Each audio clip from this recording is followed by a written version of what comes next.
വിജയത്തിൻ കൊടി നിറഞ്ഞാടുന്നേ ഇന്ന് ഷാഫി പറമ്പിൽ ജയിച്ചില്ലേ വരുന്നത് UDF അല്ലേ പട ജയിച്ചത് നമ്മുടെ പവറല്ലേ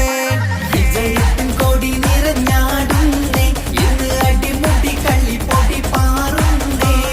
വരുന്നത് UDF അല്ലേ പട ജയിച്ചത് നമ്മുടെ പവറല്ലേ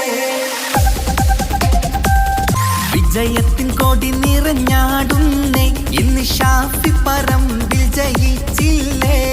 വരുന്നത് UDF അല്ലേ പട ജയിച്ചത് നമ്മുടെ പവറല്ലേ